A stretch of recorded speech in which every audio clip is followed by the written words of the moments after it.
ছাত্ৰ-ছাত্ৰীসকল তোমালোকক মই মোৰ অনলাইন ক্লাছলৈ স্বাগতম জনাইছো।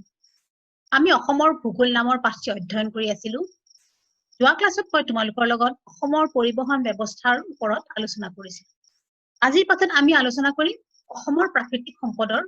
বিষয়ে। এই পাঠত আৰু আমি আলোচনা কৰিম অসমৰ সম্পদৰ প্ৰকাৰ আৰু বৈশিষ্ট্য, অসমৰ প্ৰাকৃতিক সম্পদৰ ভিতৰত ভূমি সম্পদ, বন সম্পদ, খনিজ সম্পদ, জল সম্পদ আৰু মানৱ সম্পদৰ বিষয়ে আলোচনা কৰাৰ পিছত অসমৰ প্ৰাকৃতিক সম্পদৰ সংকটসমূহনো কি, অসমৰ প্ৰাকৃতিক সম্পদৰ প্ৰত্যাহ্বাননো কি, এই বিষয়ে আমি এই পাঠত আলোচনা কৰিম। আৰু শেষত এই গোটেইখিনি আলোচনা কৰাৰ পিছত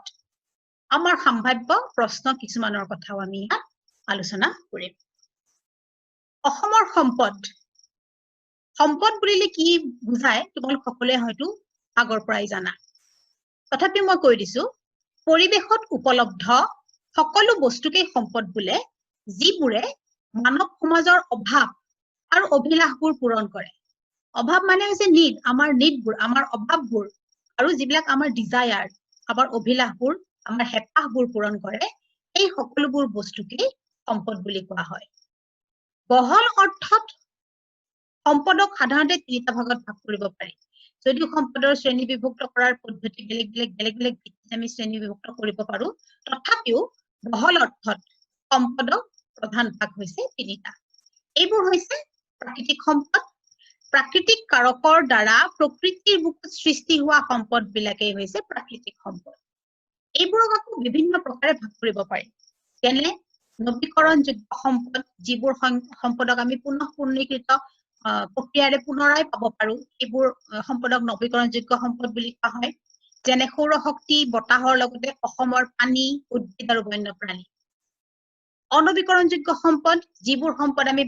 ব্যৱহাৰ কৰিলে নিশেষ হৈ যায় আৰু তাক আমি পুনৰাই পাবলৈ হেজাৰ হেজাৰ বছৰ অপেক্ষা কৰিবলগীয়া হয়, সেইবোৰক অনৱীকৰণযোগ্য সম্পদ বুলি কোৱা হয়। যেনে অসমৰ ক্ষেত্ৰত কয়লা, খনিজ তেল, প্ৰাকৃতিক গেছ ইত্যাদি। আকৌ জীৱীয় সম্পদ, যিবোৰ সম্পদৰ জীৱ আছে মানে প্ৰাণ আছে, সেইবোৰ সম্পদক জীৱীয় সম্পদ বুলি কোৱা হয়। অসমৰ উদ্ভিদ আৰু বন্যপ্ৰাণী জীৱীয় সম্পদ। অজীৱীয় সম্পদ, যিবোৰ সম্পদৰ প্ৰাণ নাই, জীৱ নাই, সেইবোৰ সম্পদক অজীৱীয় সম্পদ বুলি কোৱা হয়। যেনে বতাহ, পানী, খনিজ সম্পদ, মাটি ইত্যাদি। আকৌ মানৱ সৃষ্ট সম্পদ মানে হল মানুহে প্ৰকৃতিৰ পৰা পোৱা দ্ৰব্যবোৰ নিজৰ জ্ঞান, বুদ্ধি, কৌশল আৰু দক্ষতাৰে নিজৰ ব্যৱহাৰৰ উপযোগীকৈ যেতিয়া সৃষ্টি কৰি লয়, তেনেকুৱা সম্পদ বিলাককে মানৱ সৃষ্ট সম্পদ বুলি কোৱা হয়। যেনে কৃষি সম্পদ, জলবিদ্যুৎ সম্পদ, আন্তঃগাঁথনি, অনুষ্ঠান প্ৰতিষ্ঠান, এইবোৰ হৈছে মানৱ সৃষ্ট সম্পদ। মানুহে এইবিলাক নিজৰ কাৰণে সৃষ্টি কৰি লয়। আনহাতে মানুহক প্ৰকৃতাৰ্থত মূল্যৱান সম্পদ বুলি কোৱা হয়, আৰু সেয়েহে মানৱ সম্পদ। আৰু মানৱ সম্পদ গঢ়ি তুলিবলৈ হলে মানুহক শিক্ষা, দীক্ষা, জ্ঞান, বুদ্ধি, কলা, কৌশল আদিৰ ক্ষেত্ৰত গঢ়ি তুলিব পাৰি, আৰু এইদৰে মানৱ সম্পদৰ সৃষ্টি হয়। এইখিনিত এটা প্ৰশ্ন আহে, অসম প্ৰাকৃতিক আৰু মানৱ সম্পদত চহকী, কিন্তু তথাপিও অসম এখন পিছপৰা ৰাজ্য কিয়? ইয়াৰ কাৰণবিলাক হৈছে অসমত থকা প্ৰাকৃতিক সম্পদৰাজি যথোচিতভাৱে ব্যৱহাৰ হোৱা নাই, সঠিক ৰূপত ব্যৱহাৰ হোৱা নাই। তাৰপিছত সম্পদ আহৰণ, ব্যৱহাৰ আৰু পৰিচালনাৰ কাৰণে যিবোৰ আন্তঃগাঁথনিৰ প্ৰয়োজন হয়, সেই আন্তঃগাঁথনিৰ অসমত অভাৱ আছে। আকৌ অসমৰ যে বৃহৎ জনসংখ্যাৰ গুণগত সমৃদ্ধি কৰিব পাৰিলে অসম এখন পিছপৰা ৰাজ্য হৈ নাথাকিব। আমি অসমখন ভাৰতৰ আন ৰাজ্যৰ লগত আমি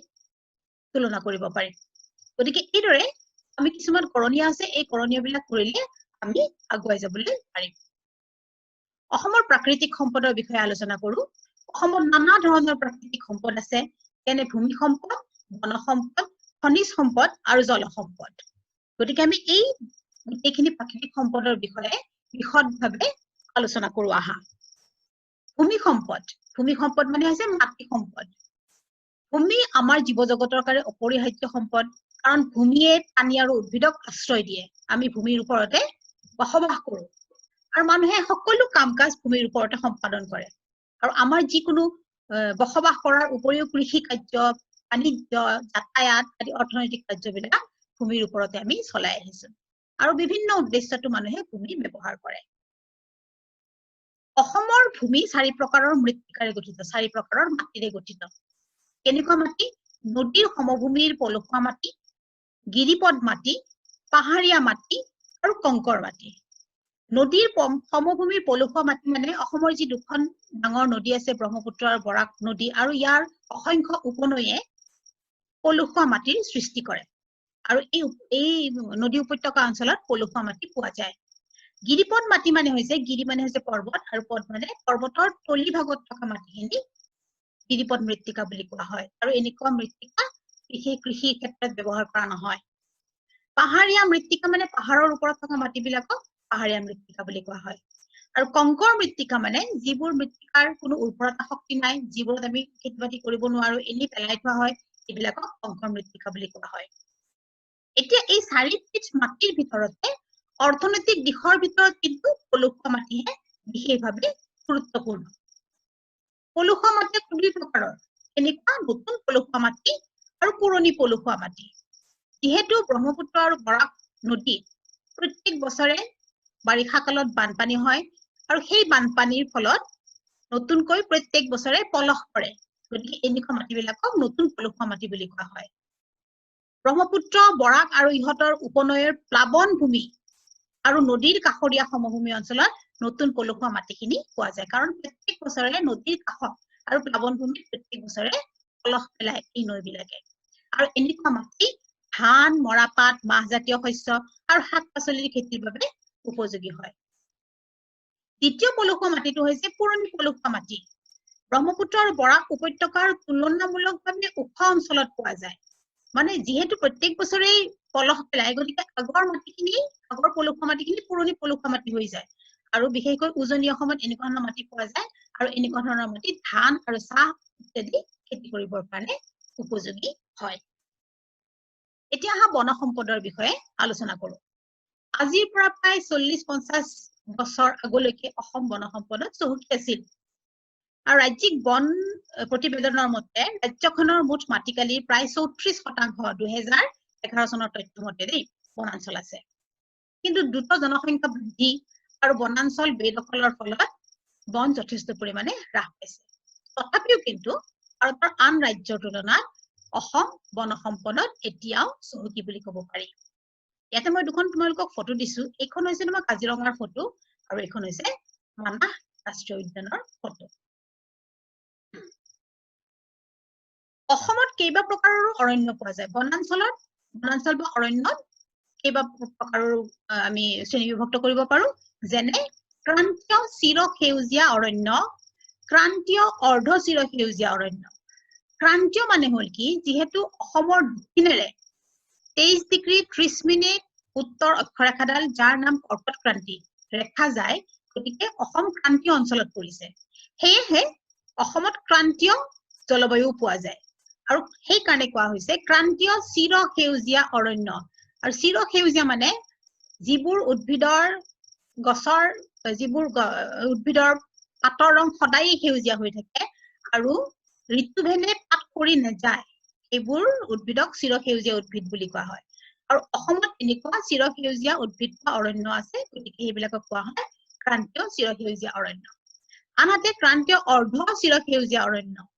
নদীৰ কাষৰ অৰণ্য ক্ৰান্তীয় আৰ্দ্ৰ পৰ্ণপাতী অৰণ্য আৰু ক্ৰান্তীয় শুষ্ক পৰ্ণপাতী অৰণ্য পৰ্ণপাতী মানে হ'ল কি যেতিয়া ঋতুভেদে গছৰ পাতে সলনি হয় তাৰমানে আমাৰ খৰালি কালত গছৰ পাত সৰি যায় আৰু আকৌ বাৰিষা কালত নতুন পাত আহে গছবিলাকত সেইবিলাকক পৰ্ণপাতী উদ্ভিদ বুলি কোৱা হয় অসমৰ বনাঞ্চলত গ'লে তোমালোকে দেখিবা সকলোবোৰ উদ্ভিদৰ গছৰ পাত সৰি নাযায় কিছুমানৰ গছৰ পাত সৰি যায় কিছুমান গছৰ পাত সৰি নাযায় যিবোৰ সৰি যায় সেইবোৰ উদ্ভিদ হৈছে পৰ্ণপাতী উদ্ভিদ আৰু যিবোৰৰ পাত সৰি নাযায় সেইবিলাকক কোৱা হয় এভাৰগ্ৰীন ট্ৰী বা চিৰসেউজীয়া উদ্ভিদ বুলি কোৱা হয় গতিকে অসমৰ বনাঞ্চলত এই 5 প্ৰকাৰৰ অৰণ্য পোৱা যায় ক্ৰান্তীয় চিৰসেউজীয়া অৰণ্য ক্ৰান্তীয় অৰ্ধ চিৰসেউজীয়া অৰণ্য নদীৰ কাষৰীয়া অৰণ্য ক্ৰান্তীয় আৰ্দ্ৰ পৰ্ণপাতী অৰণ্য আৰু ক্ৰান্তীয় শুষ্ক পৰ্ণপাতী অৰণ্য এই 5 প্ৰকাৰৰ অৰণ্যবোৰত জৈৱ বৈচিত্ৰ্যৰ ক্ষেত্ৰত চহকী আৰু ভিন্ন প্ৰজাতিৰ উদ্ভিদ আৰু জীৱ-জন্তু পোৱা যায় এই অৰণ্যবিলাকত উদ্ভিদৰ বিষয়ে চোৱা ভিন্ন প্ৰজাতিৰ উদ্ভিদবোৰ হৈছে উখ মূল্যবান গছ-গছনি অসমৰ বনাঞ্চলত পোৱা উখ মূল্যবান গছ-গছনিবোৰ কি নাহৰ গছ ঔটেঙাৰ গছ অগৰুৰ গছ শিমলু গছ আৰু তাৰ উপৰিও বনচুম সাম শিৰিখ গন্ধহৰৈ আমাৰি পমা খৈৰা ইত্যাদি এইবোৰ হৈছে উখ মূল্যবান গছ-গছনি সাপৰ আৰু ঘাঁহজাতীয় গছবিলাকৰ ভিতৰত আহে বাঁহ গছ এয়া বাঁহ গছ বেত গছ বিৰিনা ঘাঁহ তৰা গছ হৈছে সাপৰ গছ-গছনি আৰু ইয়াৰ উপৰিও নল খাগৰি কৌপাত ঢেকিয়া গাঁও কহুৱা ইত্যাদি অসমৰ বনাঞ্চলত পোৱা যায় বন্য জীৱ-জন্তু অসমৰ বনাঞ্চল বন্য জীৱ-জন্তুৰ কাৰণে প্ৰখ্যাত অসমৰ হাবিত ভিন্ন প্ৰকাৰৰ জীৱ-জন্তু পোৱা যায় আমিতো জানো তোমালোকে শুনিছা এশিঙীয়া গড়ৰ বিষয়ে এশিঙীয়া গড় পোৱা যায় হাতী পোৱা যায় বনৰীয়া মহ পোৱা যায় বাঘ হৰিণ আৰু এইবিলাকৰ উপৰিও অসমৰ বনাঞ্চলত ভালুক নানাবিধ পহু ভিন্ন প্ৰজাতিৰ বান্দৰ ভিন্ন প্ৰজাতিৰ সৰীসৃপ আদি পোৱা যায় এখন বনাঞ্চলৰ মানচিত্ৰ তোমালোকক দেখুৱাইছো অসমত বৰ্তমান 5খন ৰাষ্ট্ৰীয় উদ্যান আৰু 2খন প্ৰস্তাৱিত অভয়াৰণ্যকে ধৰি মুঠ 20খন অভয়াৰণ্য আছে 5খন ৰাষ্ট্ৰীয় উদ্যান আছে এই অসমৰ 5খন ৰাষ্ট্ৰীয় উদ্যানৰ নাম দিয়া হৈছে কাজিৰঙা এয়া কাজিৰঙা মানাহ ৰাষ্ট্ৰীয় উদ্যান ওৰাং ৰাষ্ট্ৰীয় উদ্যান নামেৰি ৰাষ্ট্ৰীয় উদ্যান আৰু ডিব্ৰু-চৈখোৱা ৰাষ্ট্ৰীয় উদ্যান এই 5খন ৰাষ্ট্ৰীয় উদ্যানৰ কথা তোমালোকে জানি থোৱা তোমালোকে এইটো মনত ৰাখিব লাগিব আৰু দুখন প্ৰস্তাৱিত অভয়াৰণ্য লৈ পেলাই 20খন অভয়াৰণ্য অসমৰ বনাঞ্চলত আছে এইখন চিত্ৰত নেশনেল পাৰ্ক মানে ৰাষ্ট্ৰীয় উদ্যান ওয়াইল্ড লাইফ সেঞ্চুৰী দিছে আৰু ৰিজাৰ্ভ ফৰেষ্ট বিলাকক দেখুওৱা হৈছে এতিয়া খনিজ সম্পদৰ বিষয়ে অসমৰ প্ৰধান খনিজ সম্পদ বিলাক হৈছে খনিজ তেল যাক আমি পনীয়া সোণ বুলিও কয় আৰু খনিজ তেলৰ ভিতৰত দিগবিত থকা তৈলক্ষেত্ৰখন ভাৰতৰ ভিতৰতে আটাইতকৈ পুৰণি তৈলক্ষেত্ৰ প্ৰাকৃতিক গেছ সাধাৰণতে খনিজ তেল উৎপাদন কৰা প্ৰায়বোৰ অঞ্চলতে কম বেছি পৰিমাণে প্ৰাকৃতিক গেছ পোৱা যায় তাৰ পিছৰ প্ৰধান খনিজ সম্পদ হৈছে কয়লা অসমত পোৱা কয়লাৰ সালফাৰৰ পৰিমাণ বেছি থাকে তাৰ পিছত চুনশিল কিহৰ বাবে প্ৰয়োগ কৰা হয় সিমেন্ট প্ৰস্তুত কৰোতে আৰু লো আৰু তীখা উৎপাদন কৰোতে ইয়াক ব্যৱহাৰ কৰাৰ উপৰিও কিছুমান ৰাসায়নিক উদ্যোগত কেঁচা মাল হিচাপেও সিমেন্টক ব্যৱহাৰ কৰে বা চুনশিলক ব্যৱহাৰ কৰে এখন মানচিত্ৰ দেখুৱাইছো তোমালোকক এই মানচিত্ৰখনত অসমৰ তৈলক্ষেত্ৰ প্ৰাকৃতিক গেছৰ ক্ষেত্ৰ আৰু তেল শোধনাগাৰৰ অৱস্থাবিলাক দেখুওৱা হৈছে এইখন মানচিত্ৰ অসমৰ প্ৰধান তেল আৰু প্ৰাকৃতিক গেছৰ ক্ষেত্ৰসমূহ হ'ল ডিগবৈ নাহৰকটীয়া মৰাণ হুগ্ৰীজান ৰুদ্ৰসাগৰ লাকুৱা গেলেকী বৰগোলা আমগুৰি আৰু শেহতীয়াকৈ বাগজানৰ নাম তোমালোকে সকলোৱে শুনিছা এই যে ৰঙা ৰঙৰ দেখুৱাইছো ৰঙা ৰঙৰ দেখুৱাৰ অৰ্থ হ'ল কি এই ঠাইবিলাকত মানে নাহৰকটীয়া মৰাণ ৰুদ্ৰসাগৰ লাকুৱা বাগজান এইখিনিতে তোমালোকৰ তেলৰ উপৰিও প্ৰাকৃতিক গেছ পোৱা যায় সেইকাৰণে মই একেলগে দেখুৱাই দিছো অসমৰ তেল শোধনাগাৰ হ'ল 4টা তেল শোধনাগাৰ আছে এই তেল শোধনাগাৰ কেইটাৰ নাম হৈছে ডিগবৈ নুমলীগড় নুনমাটি ঢালিগাঁও ইয়াতে এয়া ডিগবৈ নুমলীগড় নুনমাটি আৰু ঢালিগাঁও ইয়াতে এই মানচিত্ৰখনত তেল শোধনাগাৰ বিলাকৰ অৱস্থান দেখুওৱা হৈছে আৰু অসমৰ তৈলক্ষেত্ৰ আৰু প্ৰাকৃতিক গেছৰ ক্ষেত্ৰসমূহৰ অৱস্থান দেখুওৱা হৈছে ইয়াতে তোমালোকে দেখিলে বুজি পাবা এইখন মানচিত্ৰত অসমৰ প্ৰধান কয়লা আৰু চুনশিল্প অঞ্চলসমূহ দেখুওৱা হৈছে অসমৰ কয়লা পোৱা অঞ্চলবিলাকৰ নাম হৈছে মাকুম দিল্লী জয়পুৰ অঞ্চল চৰাইপুৰ তৰাজান অঞ্চল কলিয়াজান শিলভেটা অঞ্চল উমৰাংচু আৰু গৰমপানী সাধাৰণতে কয়লা আপাৰ আসামৰ তিনচুকীয়া আৰু ডিব্ৰুগড় জিলাত পোৱা যায় আৰু আনহাতে চুনশিল পোৱা অঞ্চলবিলাকৰ নাম হৈছে কলিয়াজান মান্দা অঞ্চল গিলাই পৰ্বত শিলভেটা অঞ্চল বোকাজান পানীমূৰ গৰমপানী তুমবুং আৰু উমৰাংচু আৰু এই চুনশিল সাধাৰণতে কাৰ্বি আংলং আৰু ডিমা হাছাও জিলাত পোৱা যায় এইখন চিত্ৰত এইটো বস্তু তোমালোকক দেখুওৱা হৈছে এইবাৰ আহা অসমৰ জল সম্পদৰ বিষয়ে কিছু কথা আলোচনা কৰো উত্তৰ পূব ভাৰতৰ লগতে অসম জল সম্পদত যথেষ্ট চহকী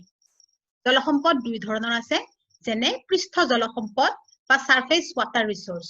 মানে যিবিলাক আমাৰ ভূপৃষ্ঠৰ পোৱা যায় সেইবিলাককে পৃষ্ঠ জল সম্পদ বুলি কোৱা হয় আৰু এই পৃষ্ঠ জল সম্পদ সমৃদ্ধ কৰে প্ৰচুৰ বৰষুণ গোটেই বছৰ বৈ থকা নদ-নদী খাল পিতনি জলাহ আৰ্দ্ৰভূমি আদি জলৰাশিয়ে অসমৰ পৃষ্ঠ জল সম্পদ সমৃদ্ধ কৰি ৰাখিছে অসমত অলেখ সৰু বৰ পিতনি আছে আৰু জলাহু আছে আৰু ইয়াৰ উপৰিও প্ৰায় 3000ৰ অধিক আৰ্দ্ৰভূমি আছে মানে ওয়েটল্যান্ডস আছে এই জল সম্পদ কৃষিৰ লগতে ঘৰুৱা প্ৰয়োজন আৰু উদ্যোগ আৰু জল পৰিবহণ খণ্ডত ব্যৱহাৰ কৰা হয় ৰাজ্যখনৰ নদ-নদীসমূহ জল পৰিবহণ খণ্ডত ব্যৱহাৰ কৰা হৈছে আৰু এইদৰে বিভিন্ন কামতো এই পৃষ্ঠ জল সম্পদ সাৰফেস ওয়াটাৰ ৰিসোৰ্সেস ব্যৱহাৰ কৰা হয় এইবোৰ হৈছে কৃষি ঘৰুৱা প্ৰয়োজন আৰু উদ্যোগত আনটো জল সম্পদ হৈছে ভূতল জল সম্পদ তাৰ মানে আন্ডাৰগ্ৰাউণ্ড ওয়াটাৰ ৰিসোৰ্স তাৰ মানে ভূগৰ্ভত থকা ৰিসোৰ্স বিলাক পানী সম্পদবোৰ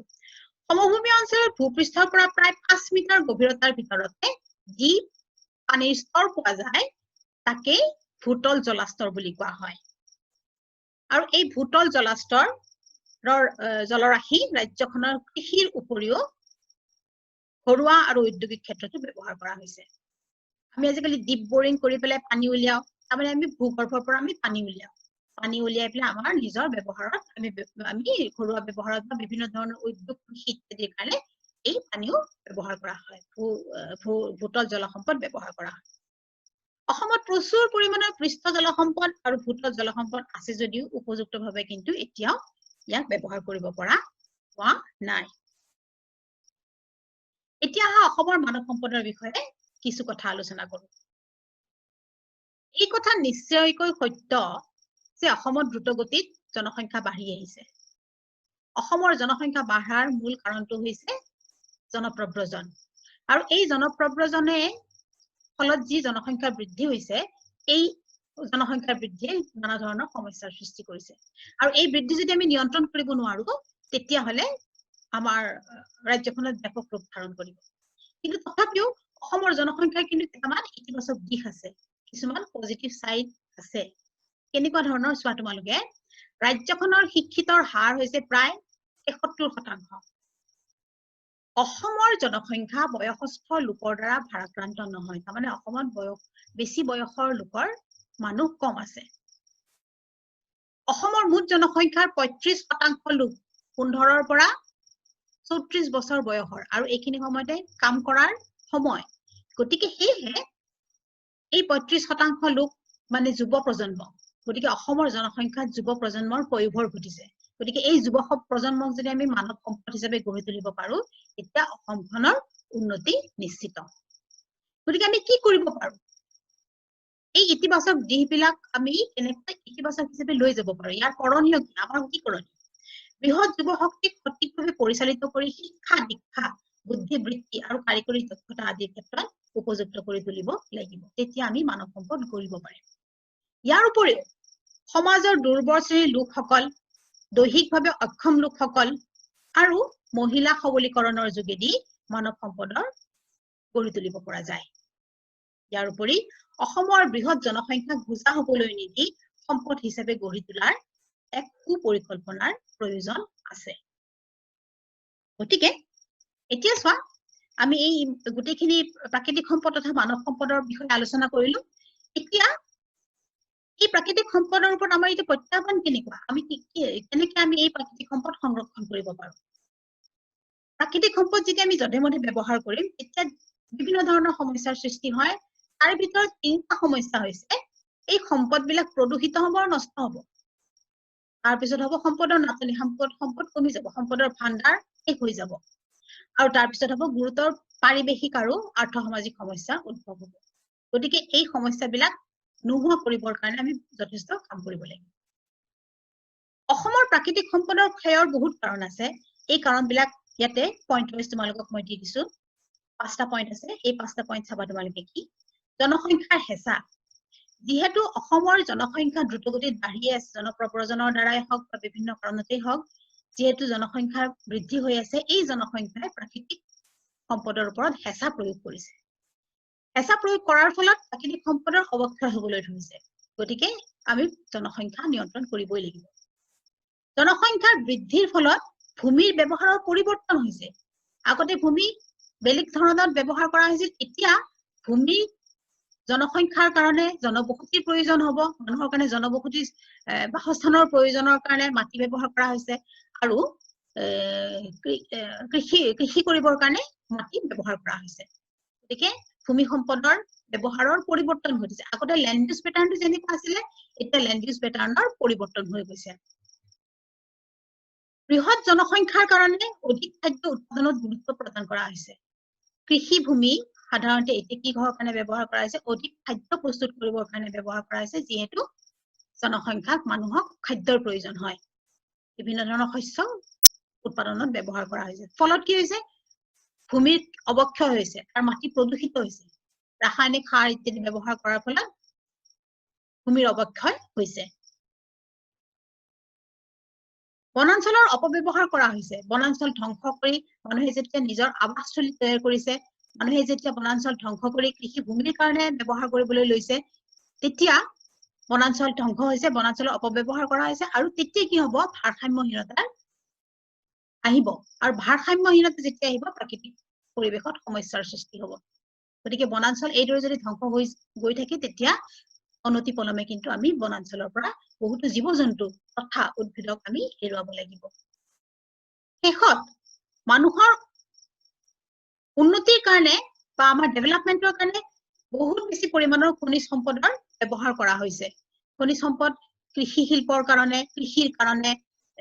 শিল্পৰ কাৰণে বাণিজ্যৰ কাৰণে যাতায়াতৰ কাৰণে অধিক পৰিমাণত খনিজ সম্পদ ব্যৱহাৰ কৰা হৈছে আৰু এনেকৈ ব্যৱহাৰ কৰি থাকিলে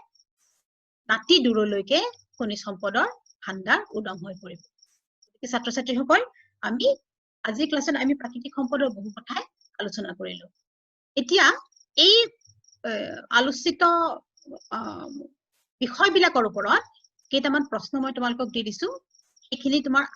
এইখিনিতে তোমালোকে পাবা কিতাপখন অলপমান তোমালোকে চাই ল'বা এইবিলাকৰ ভিতৰত অসমত অৰণ্যৰ প্ৰকাৰ কেইটা লিখা অসমত পোৱা প্ৰধান খনিজ সম্পদবিলাকৰ নাম লিখিবলৈ দিছো অসমত ক'ত কয়লা পোৱা যায় অসমত থকা তৈলক্ষেত্ৰবোৰৰ নাম লিখা অসমৰ জলসম্পদৰ বিষয়ে চমুকৈ লিখা দুইটা জলসম্পদৰ বিষয়ে লিখিব লাগিব আৰু শেষত অসমৰ প্ৰাকৃতিক সম্পদবোৰৰ অৱক্ষয়ৰ কাৰণবোৰ বৰ্ণনা কৰা এইটো স্লাইডত মই তোমালোকক অসমৰ প্ৰাকৃতিক সম্পদৰ অৱক্ষয়ৰ কাৰণ এই 5টা কাৰণ দিছিলো এই কাৰণবিলাক তোমালোকে হেডিং দি পেলাই সুন্দৰকে নিজৰ ভাষাৰে লিখি উলিয়াবা আৰু তেতিয়া এটা সুন্দৰ প্ৰশ্নৰ উত্তৰ এটা হৈ পৰিব গতিকে ছাত্ৰ ছাত্ৰীসকল মোৰ বোধেৰে তোমালোকে এইখিনি কথা বুজি পাইছা আৰু তোমালোকে বুজি পাব পৰা ধৰণৰকৈ মই তোমালোকক চমুকৈ এই কথাখিনি কৈ দিছো আৰু তোমালোকে এইখিনি কথা পঢ়িবা আৰু তেতিয়া পৰীক্ষাত তোমালোকে ভাল নম্বৰ পাবলৈ সক্ষম হ'বা গতিকে আজি মই তোমালোকৰ পৰা বিদায় লৈছো এইখিনি কৈয়ে গতিকে ধন্যবাদ